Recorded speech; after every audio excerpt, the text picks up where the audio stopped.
I participated in a Commonwealth of Australia funded research project from about 2012 to 2017. It was $5 or $6 million Australian dollars. I was the lead researcher on the community-led action component of that research project. The overall name of the research project was the Human Dimensions of Invasive Species Management and Control. So I want to share some of the insights from that work with you today. There's some overarching points, ideas, and key points that I want to leave with you. And I can illustrate, I think we can illustrate many of those points with our story of rabbits.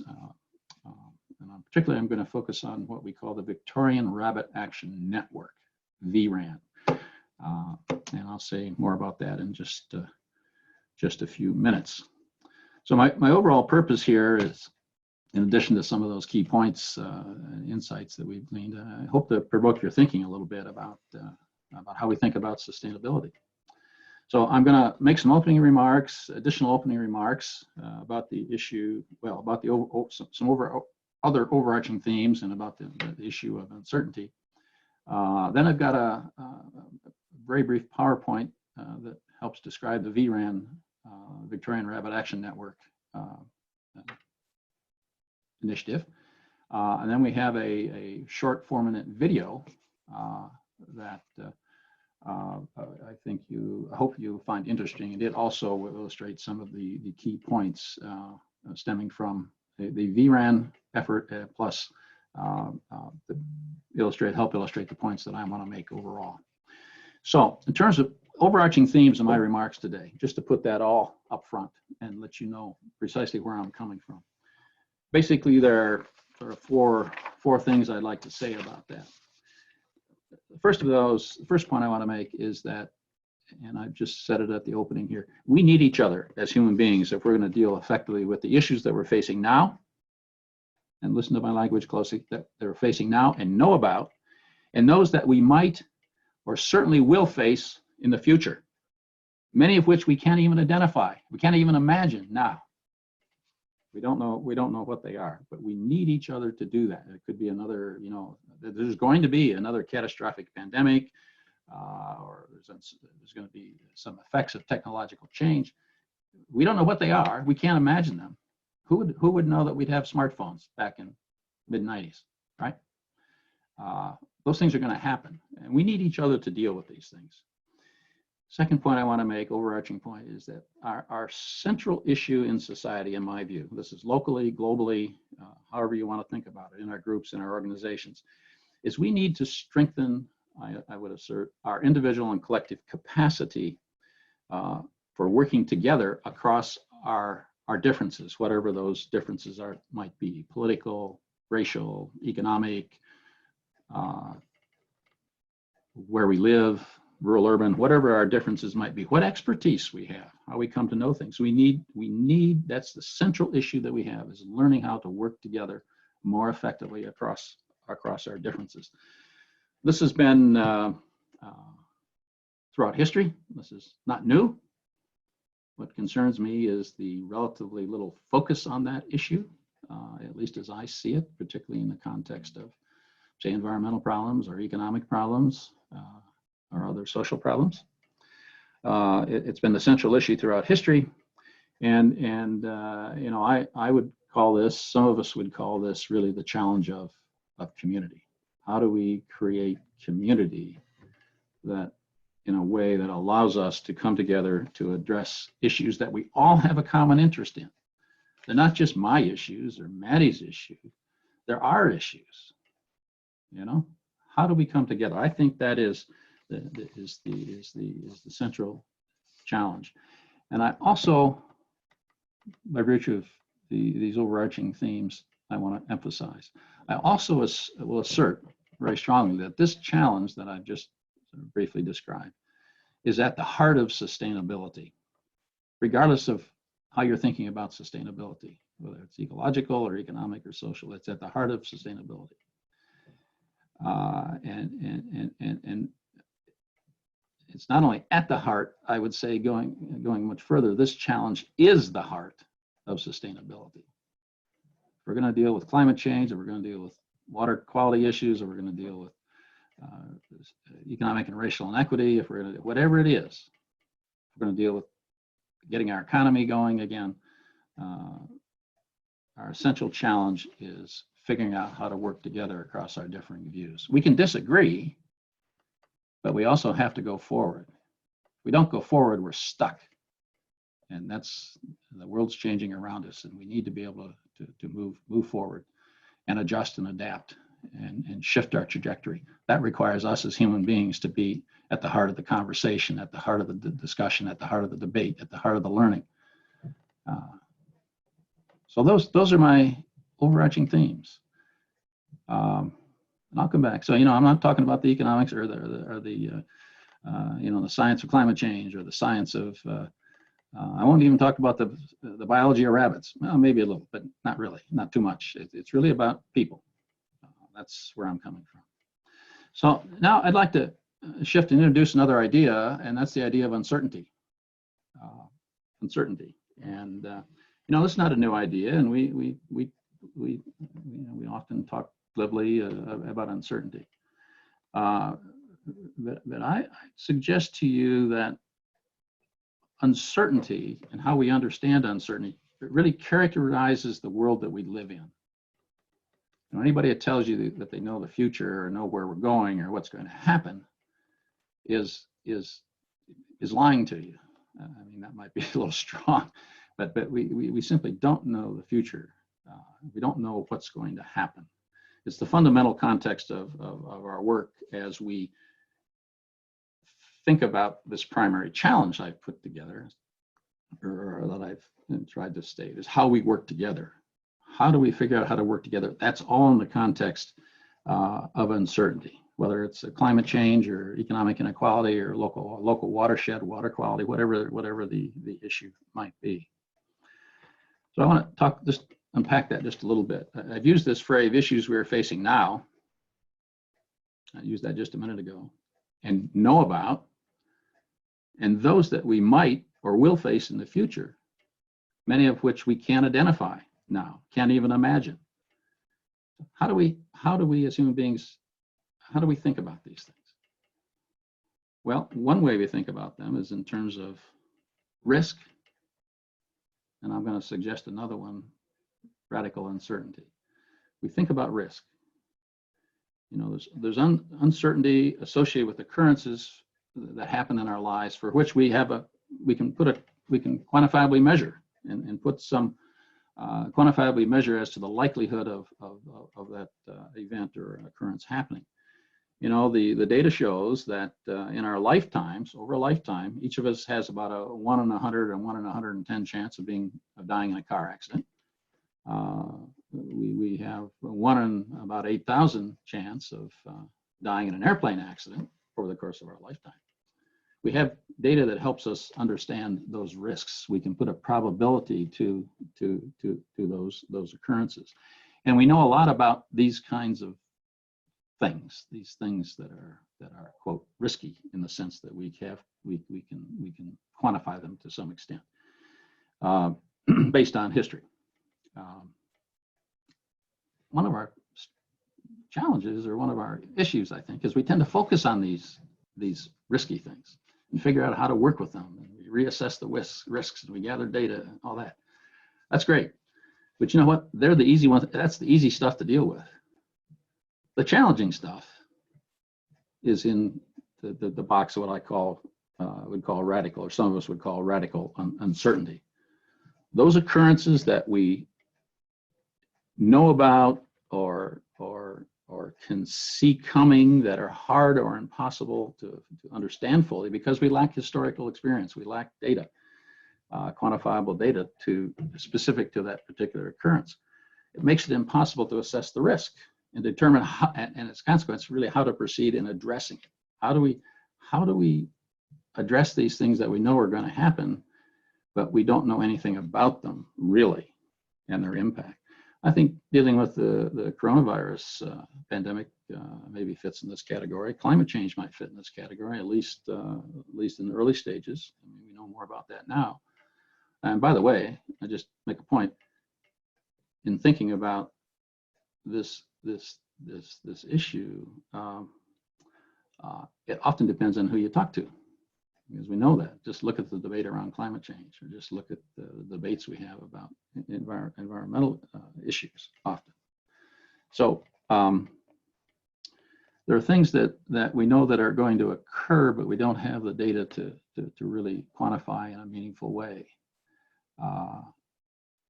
As we get experience, like with the virus, with pandemics, and like with climate change, we get better at assessing the risks. But, you know, there's another set of factors, another set of occurrences that we know are going to occur based on our human experience, but we can't even imagine what they are, or when they will occur, or what the scale and impact will be. They sort of come at us out of the blue. They're unimaginable to us, but we know they're going to happen. You know, there will be, in the course of human history, sometime sooner or later, I don't know, another infectious disease pandemic. There's going to be another environmental issues, that catastrophe or disaster that we need to deal with. What are the impacts of technological change and artificial intelligence? What about social and political disruption? I mean, we don't know what that is. We don't want those. We don't want. You know, we'd like to know what those are, but we can't even imagine what they are, how they might be in the future. It's like the smartphone. Who would know about a smartphone back in 1990 and the technological change associated with that?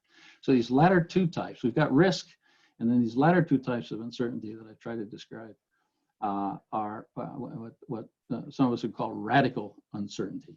Okay, they're more important and difficult to deal with than the risky things, where we have quantifiable data to try to attribute the probabilities to particular occurrences. And as a consequence, you know, since we aren't able to do that quantification, if you will, assess the risk, it's harder to identify strategies that we might use for addressing them. So we got these two types of uncertainty. We've got risk uncertainty, and then we've got radical uncertainty that includes these things that we can't imagine, and includes the things that you know, have occurred that we have no way of really thinking or assessing them until we get more experience with them. The bottom line here for me in this is that we tend to plan for and figure out how best to deal with the risky stuff, more so than the radically uncertain ones. Yet, ironically, it seems to me that our sustainability, our social, economic, environmental sustainability is really threatened, particularly by those occurrences, those events, those developments falling in the radical uncertainty category. So I think we're not focusing our time and effort on the right things, the things that really matter in many ways. So how does this relate to the topic today? The question, to my way of thinking, becomes, what can and should we do to organize and prepare ourselves as communities, as organizations, as a society, for dealing with uncertainty, the risk uncertainty, but also this radical uncertainty, especially this radical uncertainty. That, to me, is the sustainability question and issue. How can we better organize ourselves, prepare ourselves to deal with these things that we can't imagine, or that are happening and we have nothing, really limited information, limited understanding, and great difference of view, even among scientists, let alone among people who study the science and people who have maybe a cultural rationality understanding of the issue. How do we prepare ourselves to work together on these issues? That, to me, is the sustainability question, and it's a people question. It's a human dimensions question. It's a political question. It's a cultural question. It's a social question. So anyhow, uncertainty, broad framework within which we're operating. Now, I'd like to now just make a transition, if we could, to this brief PowerPoint about the Victorian Rabbit Action Network. I want to use the Victorian Rabbit Action Network as an illustration of some of these ideas that I've just described about uncertainty and about working together and the importance of working together to deal with issues. I would characterize working with rabbits in Australia and our work with the Victorian Rabbit Action Network. I'd put it in the risky category, the risk uncertainty category, because we do know a lot about rabbits, but the principles about figuring out how to work together and to address the issue, I think still hold. So let's just make a quick run through this PowerPoint. So rabbits in Australia, the big issue, rabbits in Australia. Oh, I lost the PowerPoint here. Can we get back to the PowerPoint? There we go. Okay, rabbits in Australia.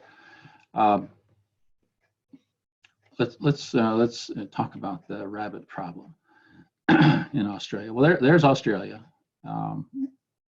For those of you that maybe haven't been there, there's a lot of detail on that map. Most of our work on the rabbits has been in the far southeast corner of Australia. That's where the state of Victoria is, one of the 6 Australian states. So that's where most of our work has been going on. That's the Australian flag there. I think a beautiful flag, a very beautiful flag.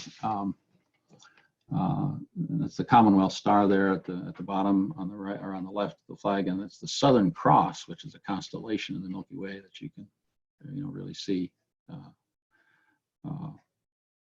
in the southern hemisphere. Beautiful, very stands out a lot.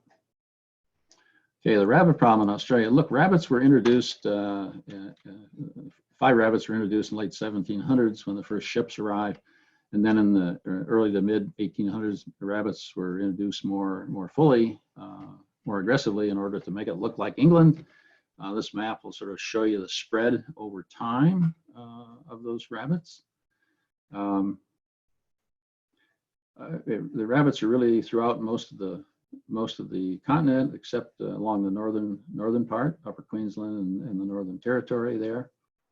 By the way, one of the control measures that the Australians tried to use was a rabbit fence that goes, if you look at Western Australia, to the left of the map as you're looking at it, all the way from the north to the south. They built a fence to try to control the spread of rabbits. Well, didn't work fully, sort of, but not as good as it should have. So in the early 1900s,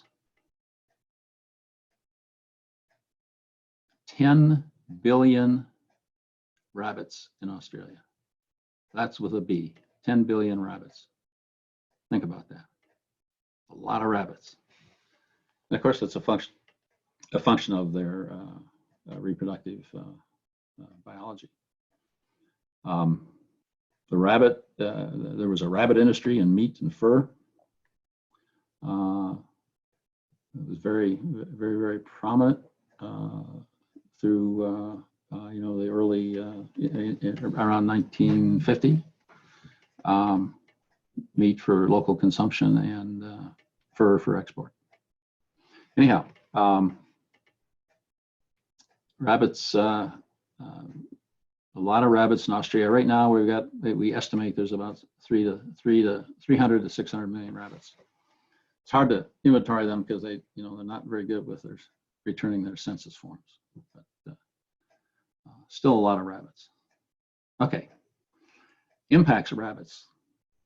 Well, they've just noted they grow fast and they colonize. One of the fastest growing colonizing species in the world. In Australia, the agricultural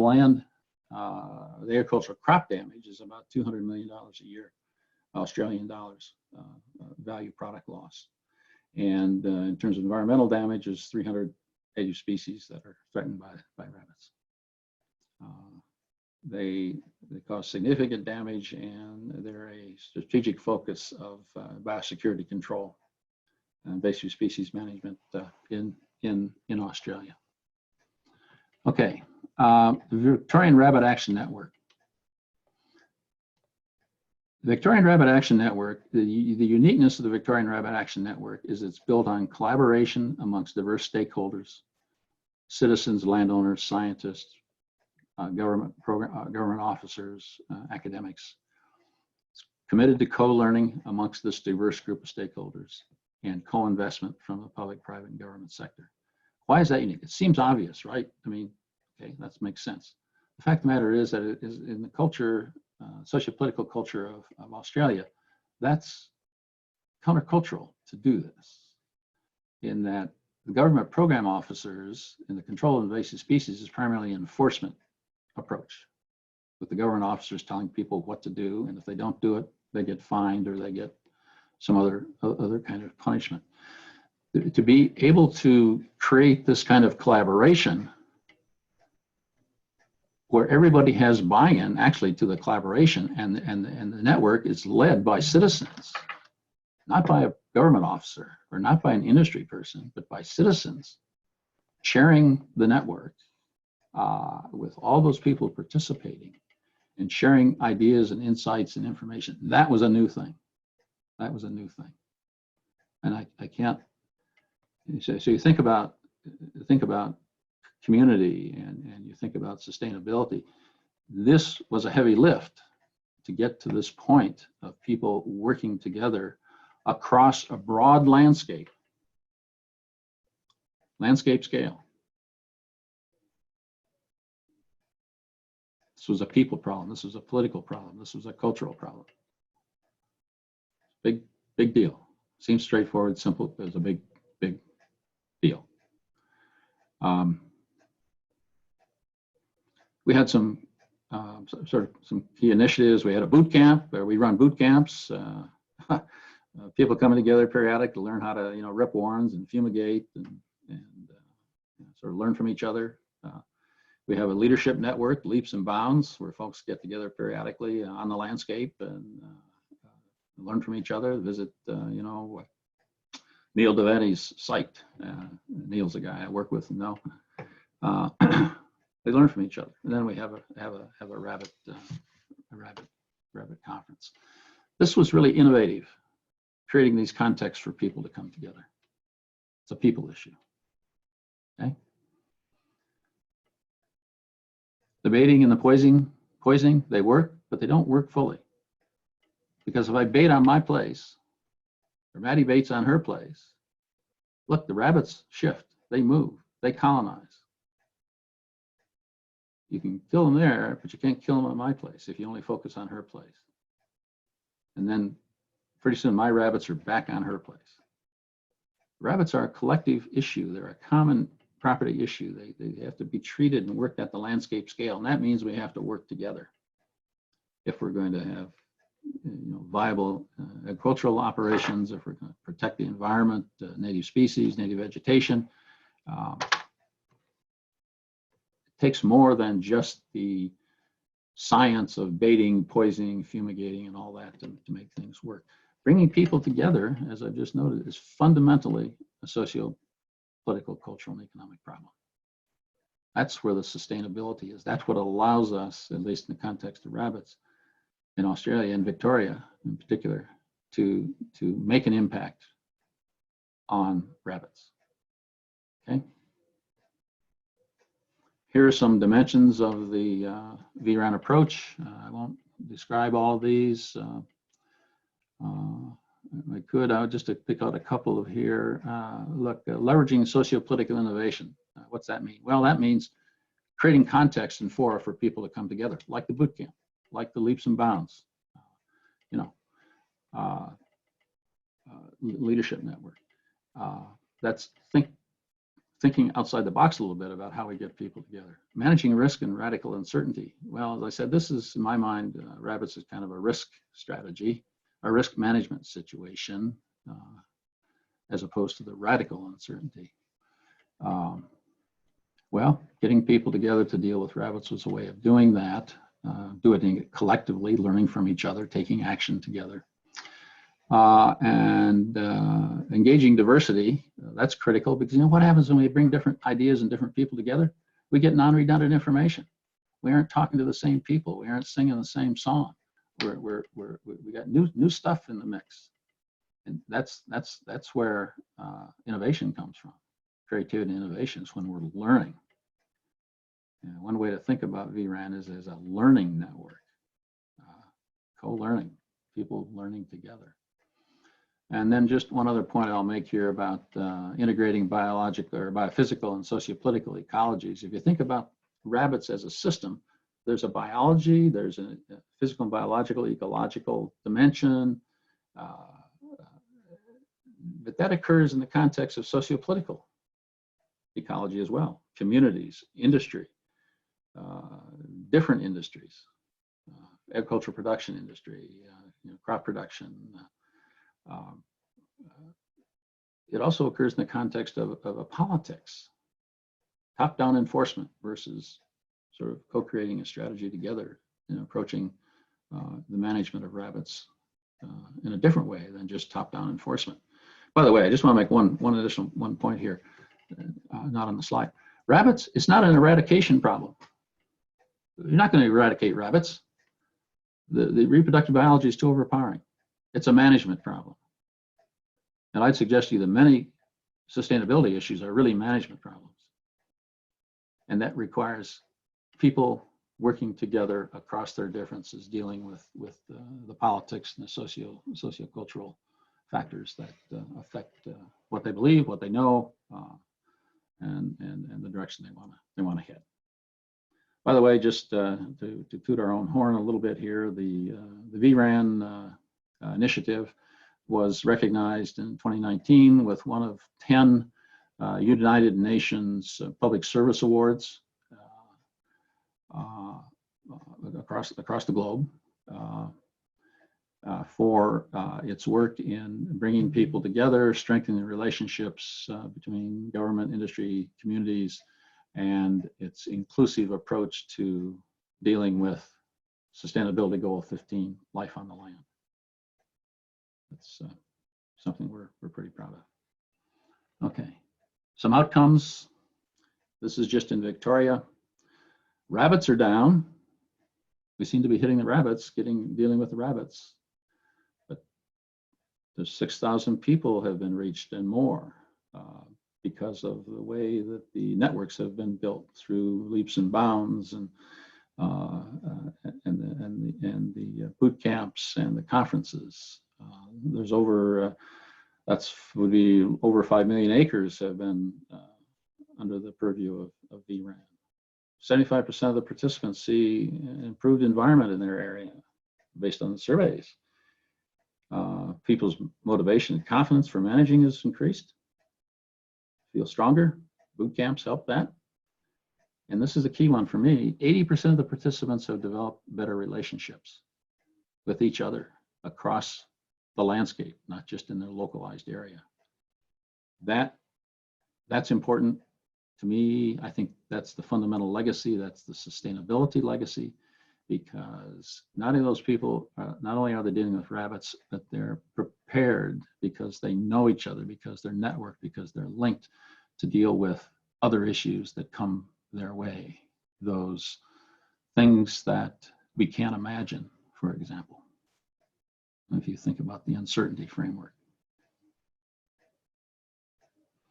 So key insights from our experience, rabbit management is about relationships, it's about community building, and it requires community-led action, not top-down action. It requires community-led action. We need to think holistically about managing rabbits and foster collaboration among scientists. So we got to understand the biophysical system, we got to understand the sociopolitical system, we got to crash the two together, and we need to facilitate collaboration across all of those interests and stakeholder groups.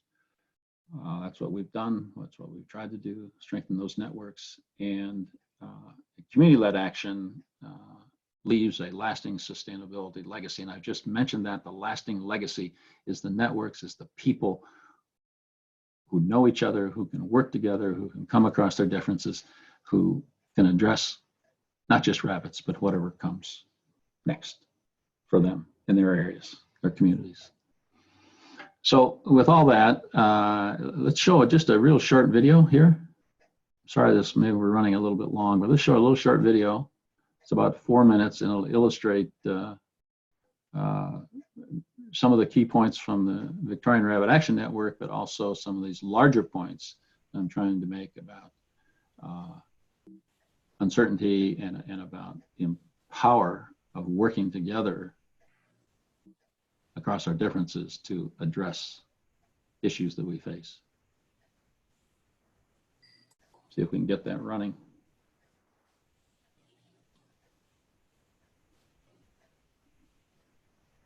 We always acknowledge the indigenous people when starting out a meeting or a conference or a video. The rabbits there, the rabbits here, the rabbits in just about every place in Victoria. So rabbits are a problem, whether you've got hundreds of them or whether you've just got one. It could be that pregnant doe ready to just drop her litter.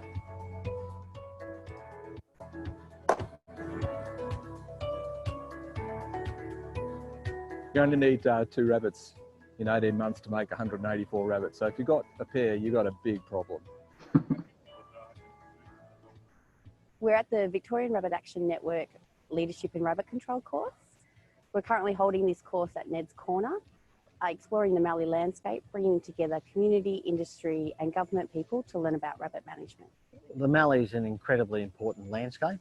It's a very fragile landscape and significantly degraded by rabbits, and that total grazing pressure has a long-term effect in this sort of landscape. It could be as little as 1 rabbit per square kilometre that's stopping regeneration of some species in these sorts of environments. The value of bringing people together in a landscape like the Mallee is that they get to appreciate the different landscapes that people have to deal with rabbit management.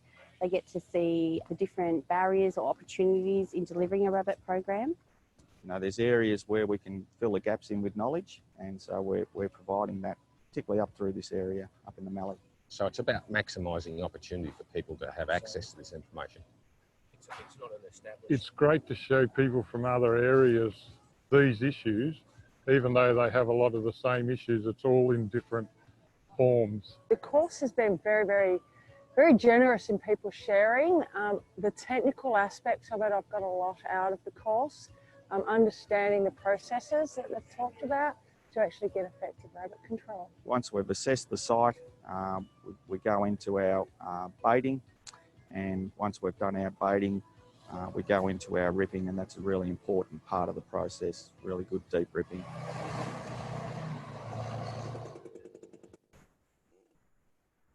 Follow up with some fumigation. Once we've done the fumigation, we continue to monitor. Planning, baiting, ripping, fumigating, maintenance and timing. You know, that's a package that puts all of this together in an easy to explain form. You need to treat every single entrance. Investment now is going to ensure that environment and cultural heritage sites, for instance, are left in the most pristine way possible. And if we do nothing about rabbits, we're going to lose it. There's a lot of information out there, a lot of knowledge out there, a lot of understanding that needs to be shared. And the very best way of doing that is person-to-person contact, forming networks, and understanding the context of people from where they come. So the value of bringing everybody together is that it helps people start considering their options of working together with one another, bringing everyone into the table and planning their rabbit project together, whether they're community, industry or government. The learning together with the rabbit works, it always impresses me with larger groups from all over the state. They come together, they swap ideas, they learn from each other. The mentors are just great, the knowledge they have and are able to share with people. You see people's enthusiasm for rabbit control lift over the period of the boot camp.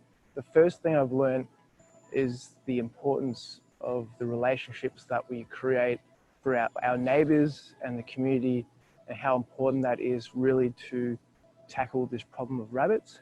Been finding the learning experience has been ongoing from the minute we got here all the way through, and the conversations I've been having. We all know that it's only effective if we're working together.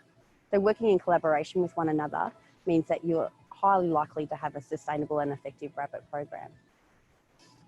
We're there because we want to change the landscape and make a landscape that's not created by what rabbits decide to eat or not eat. Rehabilitating landscapes. It's about changing the way the landscape's going to be in the future.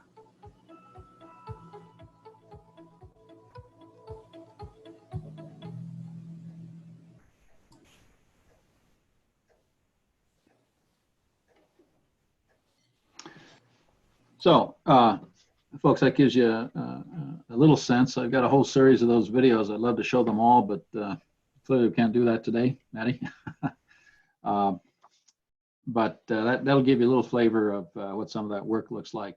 By the way, that landscape you saw at the end, there's another clip of that in another video that shows it transformed into a green native vegetation, greener native vegetation landscape.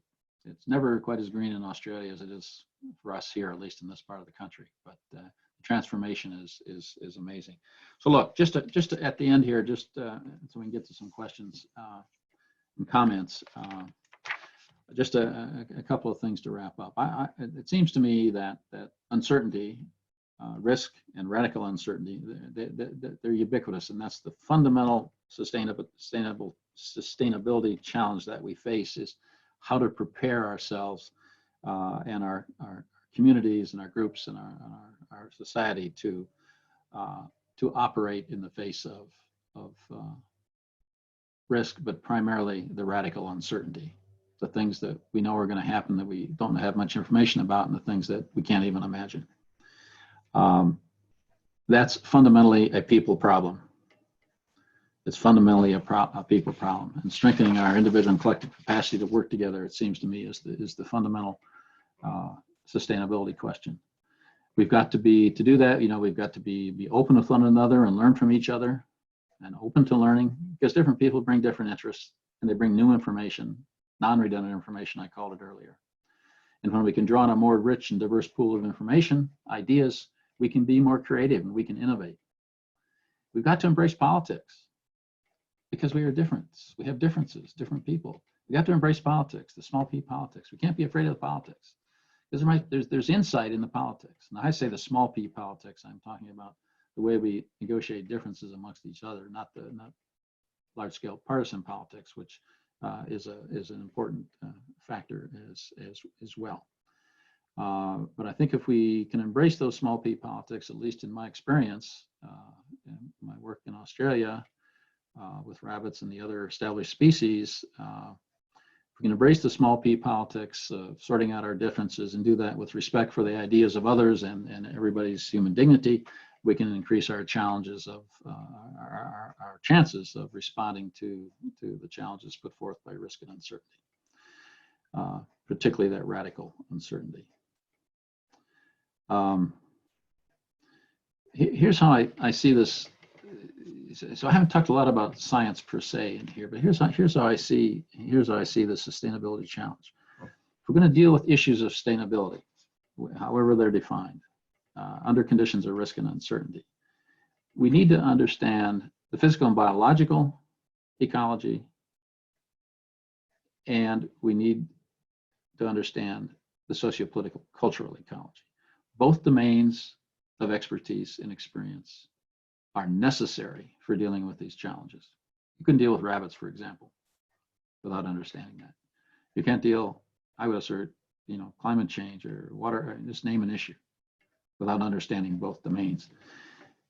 They're both necessary, but neither alone is sufficient if we're going to make progress. Our challenge is finding a way to crash them together, to integrate and synthesize across them in a way that allows us to move forward creatively, innovatively, aggressively. Okay, and that, I suggest to you, is a human problem. It's a socio-political, a cultural problem. One thing I haven't mentioned, and that'd be time for another showcase, Maddie, would be the issue and the role of Aboriginal people in Australia in landscape management and rabbit management, and on and on. that's a difference that, you know, we would need to be taken into account. Differing ways of knowing, different cultural expertise that people bring. We need to be able to crash those together and work together. Is that easy? It's not easy. It's hard. It's difficult. It's like, I call it standing in the fire of difference. But we have little other choice, it seems to me. So the sustainability project for me is achieving this integration, synthesis, and building the relationships and dealing with the difference and navigating the politics and fostering community in a way that allows us to come to reasonable solutions. And, you know, have patience with each other. Be supportive of each other. Doesn't mean we have to agree, but we can certainly listen, it seems to me. This is particularly important for dealing with the issues that are going to arise that we cannot imagine at this point. We need to have woven the fabric of our society, our politics, our cultural understandings in such a way that we can react, adapt, and manage those challenges that are going to come to us. Anyhow, there's lots more we could talk about here. As you can see, I could go on probably for the rest of the afternoon about a whole range of smaller, not smaller, but really, really important and interesting issues. But I'll stop here, Maddie, because I'm way over time.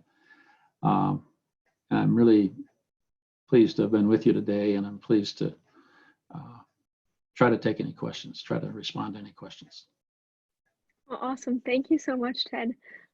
So if you guys want to start sending questions via the chat, feel free to do so, as well as if you do the raise hand function, I can like call on you and unmute you so you can ask them directly if you'd like.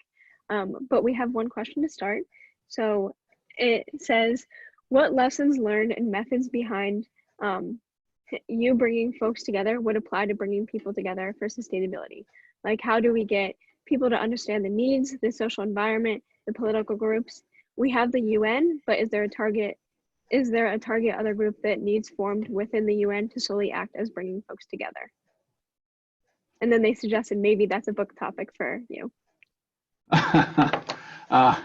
Well, that's a great question. You know, so how did we let me try to respond this way. How did we get the rabbit work launched? By the way, I could tell you stories about feral hog management too, up in Queensland, feral hog management and control, and we've taken the same approach as we have with rabbits. And that approach is that and this will sound silly, and it's so obvious. I'm always kind of embarrassed to say it because it seems obvious and trite. Is that we have to go to people where they are. We have to go to their space. We have to engage in conversation. We have to set aside our scientific hubris. We've got to respect other people's ways of knowing and their points of view. We've got to create a context for us to have a conversation. And I think starting locally is one way to proceed. We've brought people together with feral hogs up in Queensland by using electronic tracking collars, because people think the hogs are all on Maddie's place and not on my place. Well, the fact of the matter is the hogs roam, and we were able to put tracking collars on, and we can get people to come to learn about the tracking collars and help us put the collars on, and then we can get, you know, we get 30-minute pings on our laptops that track the hogs, and all of a sudden people have built a relationship around the tracking collars, but then all of a sudden they see, my God, that hog Joe, we always give them names, that hog's all over the place. You know, he's on Doug Goodstein's place, and he's on Lydia's place, and he's on Paul's place. That's the conversation starter. That's by going to people as opposed to telling them. You got to, having conversations is a way to do that. I'd love to see organizations that would be put together locally, regionally, nationally, internationally, who take that sort of approach. I think we can make a huge difference. It's about people. It's about respecting other people. Awesome. Thank you, Ted. So we have another question in coming from Paul. I'm going to go ahead and unmute him. Hi, thanks. Hey. Hey, thanks, Ted. Great talk. I think you're pointing to some really fundamental challenges that we all have to face together in the coming decade. I had a question about how we create community in an environment where the basic social contract about community is being breached in the following sense. The government or the state has historically been the facilitator of community, trying to bring people together and establish governance over people with very different kind of interests. At least for the last 40 years since the time of Reagan in the United States, the message from the neoliberal sort of market promoters is we don't need government. We don't need that kind of social glue that keeps us together. And so today we are in a place where we have institutionally gutted the government's capacity to provide that glue to bring communities together.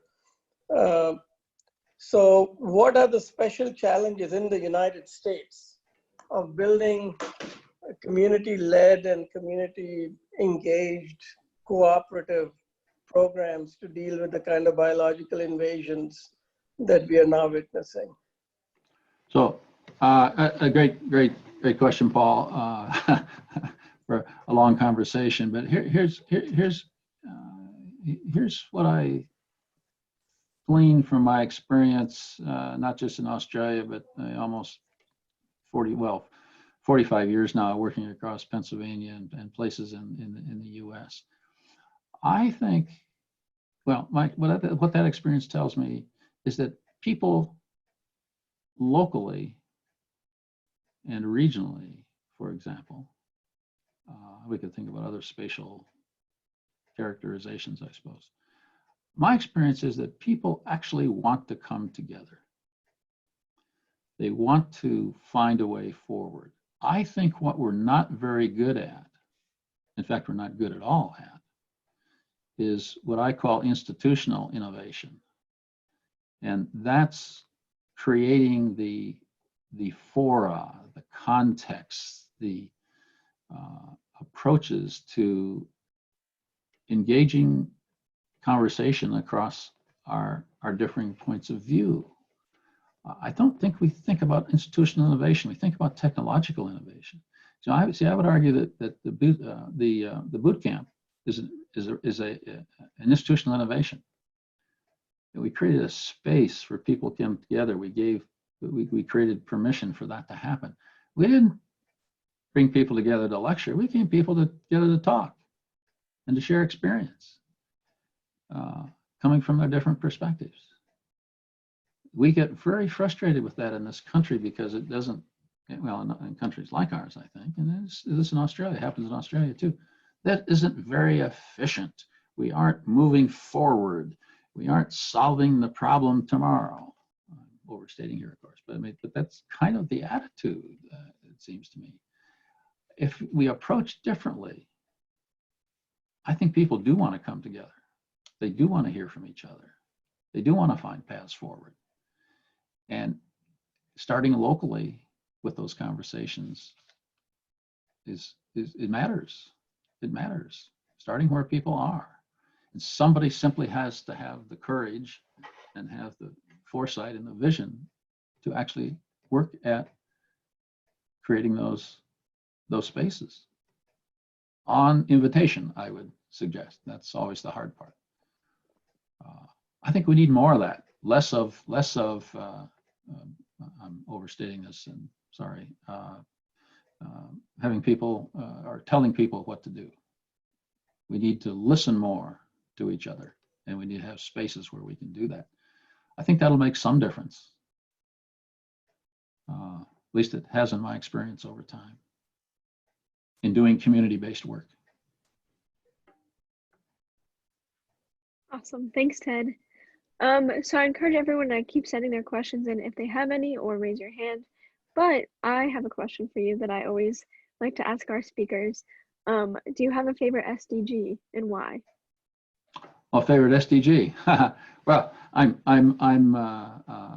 particularly partial to Life on the Land 15 because that's the work we've been doing with the in Australia with the established invasive species. And you know, Life on the Land is about improving, ensuring the sustainability of natural vegetation, for example, thinking in the Australian context, managing rabbits or hogs or whatever in such a way that farms and other businesses that are impacted or dependent on those species are viable. But Life on the Land is also about how we, and in the video you heard it, how we connect to each other. You know, you heard the one, I think it was from Parks Victoria, the fellow talking about, my goodness, most important thing here is the connections we find with each other that we didn't know we had before. So for me right now, Maddie, it's 15. Awesome. Thank you. And I've got my little badge here too. Oh, that's awesome. All right. Does anyone else have any other questions? I think, oh, perfect. So another question is, this COVID pandemic has brought to the forefront our entangled and fragile societal systems, often held together by the most vulnerable of our society. Where do you see opportunities for social innovation to increase the resilience? I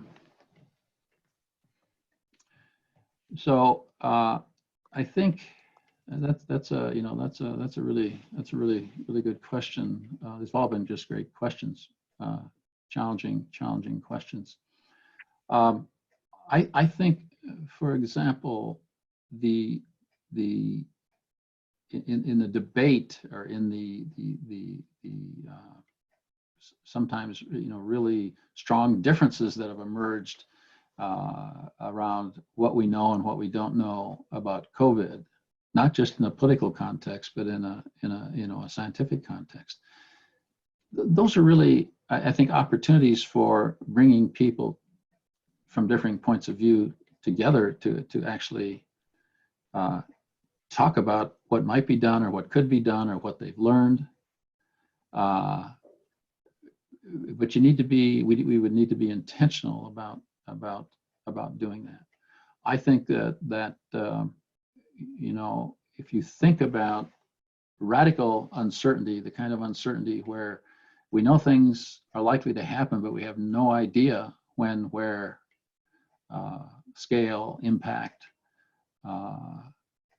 we know nothing about them, except that there's probably going to be another pandemic. Well, let's take that and think about how we can figure out how to better organize ourselves at various scales, family, local, organization, national, to be able to adapt to and respond in the future. Another thought I have about this is we don't, I know how many of you have been involved in foresight work. Foresight work is not strategic planning. It's not planning. It's about what's the future going to be, or what could it be, or what might it be. Let's let our imaginations loose and think about various scenarios.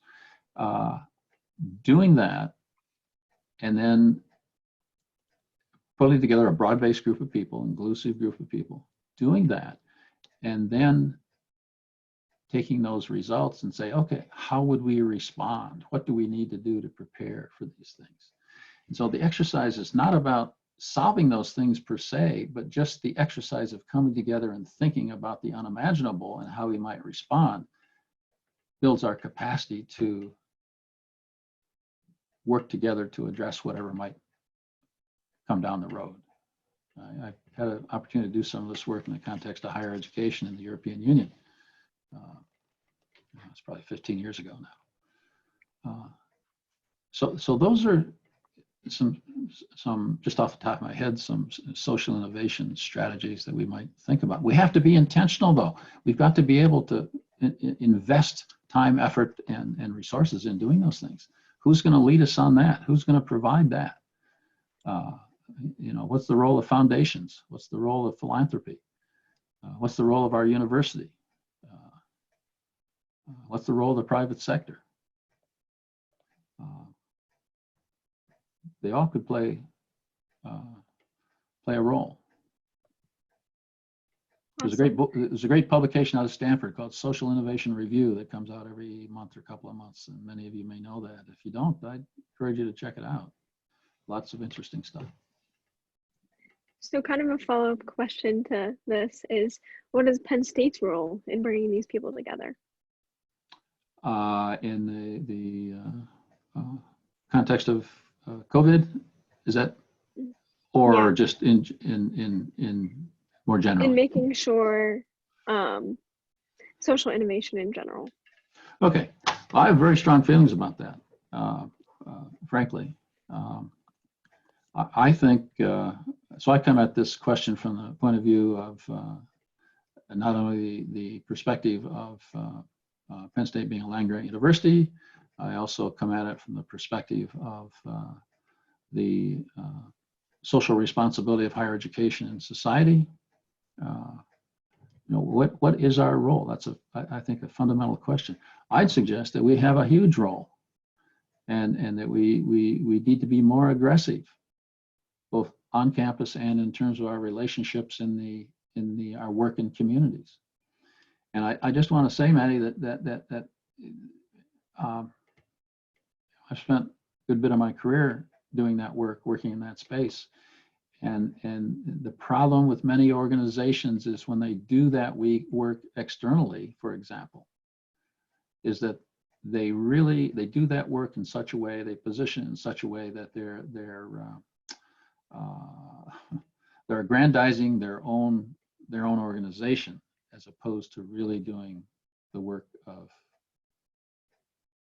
people in communities and of society more generally. And that's not nefarious. It's just you know, it's easy to put the organization first as opposed to putting people first. I think we have a huge role, and I think we should rethink our role in society, both how we do things on campus and how we do things in the community.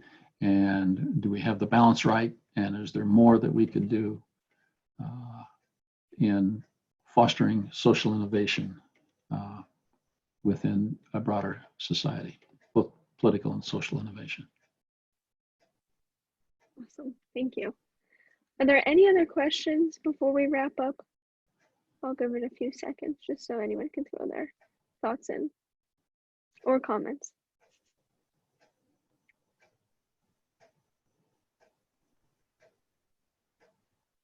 Okay, perfect. With that being said, Ted said he can stick around for a few minutes additionally, so if you do have any afterthoughts that you want to ask him or comments, feel free to stick around and chat with him for a few minutes. But this was our last Sustainability Showcase of the year, so thank you all for coming, and especially to you, Ted, for closing us out. But we will be returning next year, whether we be in person or online, so stay tuned for more details via the listserv. If you're not added on that, feel free to just send me your email and we can put you on that right now. But again, thank you so much for being here, and Ted will stick around, so thanks. Thanks, Maddie. Thanks, everybody.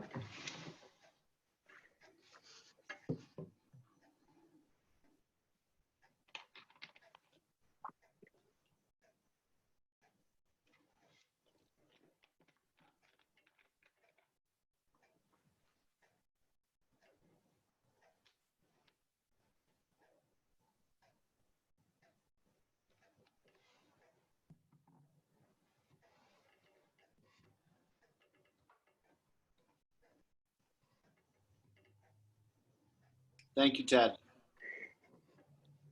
Oh, thanks, Doug. Yeah. Your kids sleeping? I just woke them up. I didn't want them to, you know, Right. a little awkward.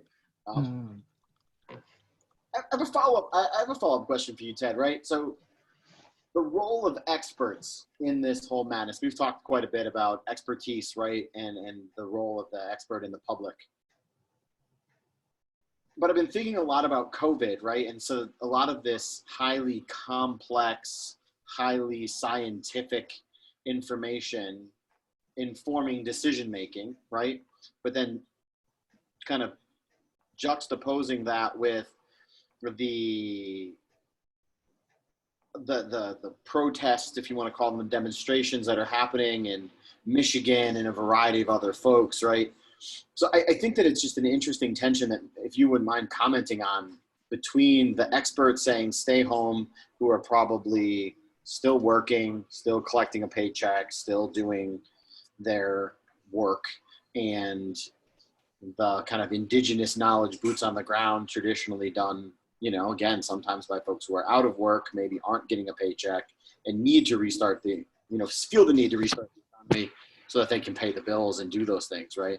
So that's just layers of expertise with economics, and I just would love your thought. Yeah, so it's a great question. Doug, you and I talked a lot over the years about the problem of expertise, right? And you know, I wasn't. We need another hour, Maddie, to get to that. But the problem of expertise, the problem of expertise, and a whole host of other things. It's an absolutely critical question for all of us to, I think, to address or to consider, and how it affects our own practice, our own way of operating. And so it has a lot of dimensions in my way of thinking. There's a difference in ontological and epistemological view that people hold, right? Depending on their experience and what knowledge systems they operate from. And sometimes that's where the rub is, okay? I think that